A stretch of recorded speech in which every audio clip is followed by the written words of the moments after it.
Bonjour à toutes et à tous, bienvenue sur Comics Party. J'espère que vous allez bien, que vous avez passé une bonne Comic Con. En tout cas, moi c'est génial, mais on y reviendra. Retour des Comics Hall sur la chaîne, et oui, on reparle de nos titres préférés, de nos lectures du moment. Et à la fin de cette émission, première vidéo faite par un abonné, puisque je vous ai donné la possibilité maintenant de proposer vos propres reviews vidéo. Vous allez voir, pour la première, c'est très original, et c'est super, on en reparlera. Mais tout d'abord, on débute avec du Green Lantern Rebirth, tome 6, le dernier tome de la série, et le premier tome de Green Lantern revisité donc maintenant par Grant Morrison. On va voir ça tout de suite, c'est parti. Green Lantern Rebirth de l'ère Robert Venditti est une fresque spatiale cosmique entraînante, publiée en 6 tomes chez Urban Comics.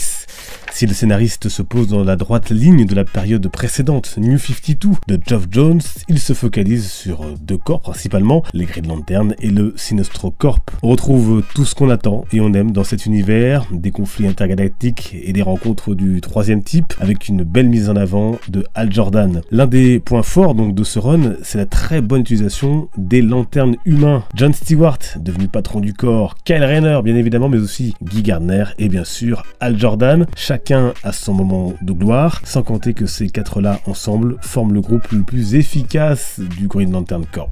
Enfin, mention spéciale au dessin merveilleux de Raphaël Sandoval ou d'Ethan Van Sciver, qui conviennent parfaitement à l'ambiance épique du titre. Alors certes, les premiers tomes sont les meilleurs, et dans le tome 6, présenté comme le dernier de la série, des questions fortes sont abordées, comme celle de la justice, et notamment de la peine capitale pour les meurtriers, et celle du pardon ou non à un père violent. Grant Morrison prend donc la suite avec Hal Jordan Green Lantern tome 1, et clairement la transition ne sera pas des plus aisées, ni côté scénario ni côté dessin. Il faut vraiment s'accrocher avant de voir fleurir les bonnes idées. Son travail a au moins le mérite de sortir Hal et les lecteurs de leur zone de confort, mais soyons honnêtes, contrairement à ce qui a été fait depuis plusieurs années sur le personnage, ce nouveau titre sera pour le moins clivant. Mais accrochez-vous, car si vous arrivez à passer les premières pages, vous ne pourrez qu'apprécier l'histoire dense que nous livre le scénariste dans ce premier tome, où Hal se rend notamment compte que la Terre a été subtilisée. Voilà, si vous n'avez jamais eu de Green Lantern, je ne peux que vous conseiller donc de vous y mettre, avec notamment la série Rebirth,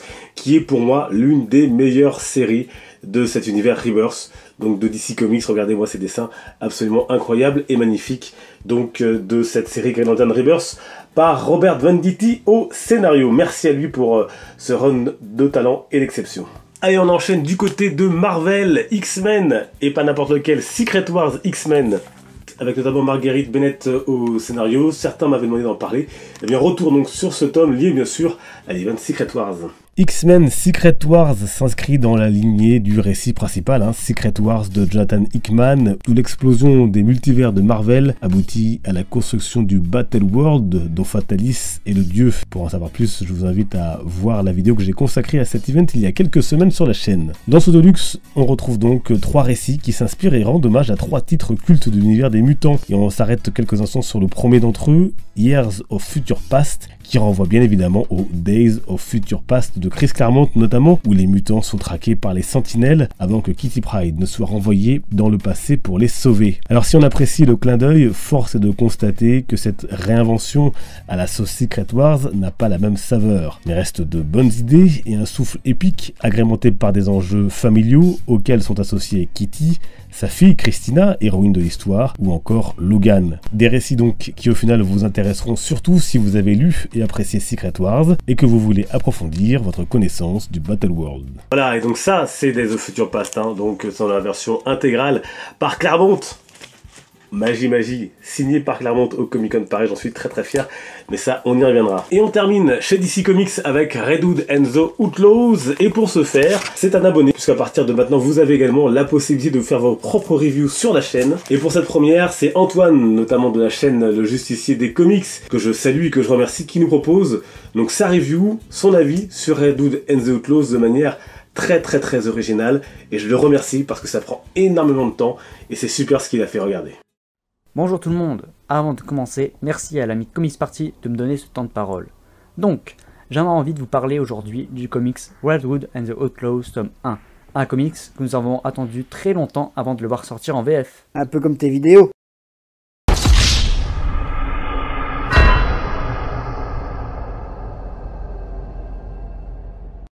Red Hood and the Outlaws est un comics DC Rebirth écrit par Scott Lobdell et dessiné par Dexter Soy.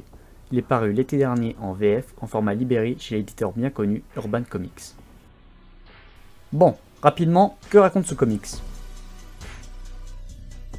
Red Hood and the Outlaws va raconter les aventures de Red Hood qui, suite à plusieurs événements, va faire équipe avec Artemis, une Amazone, et Bizarro, un clone de Superman, pour retrouver l'Arc de Ra, une puissante arme capable de détruire le monde. Bon, pourquoi faut-il lire ce comics? On y va en 3 points. Tout d'abord pour ses personnages et leurs relations entre eux. Ce trio est très attachant et leurs interactions entre eux sont top. Chaque personnage et relation va apporter sa propre thématique. Ma relation préférée est celle entre Red Hood et Bizarro, et mon personnage préféré est Red Hood.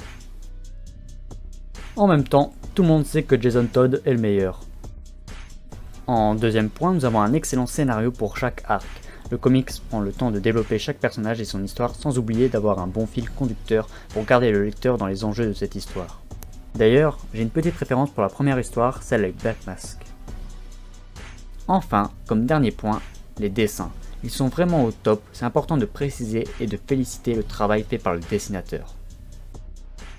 Voilà, si avec ça vous n'avez pas envie de lire ce comics, bon, je vous dis à la prochaine et je rends la parole à Comics Party. A plus!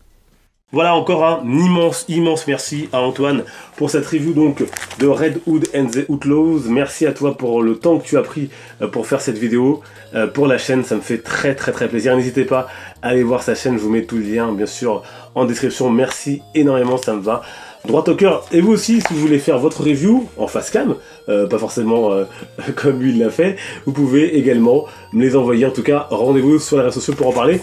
Et je confirme, hein, Red Hood and the Outlaw, tome 1, Sombre Trinité, c'est du très bon chez Urban Comics.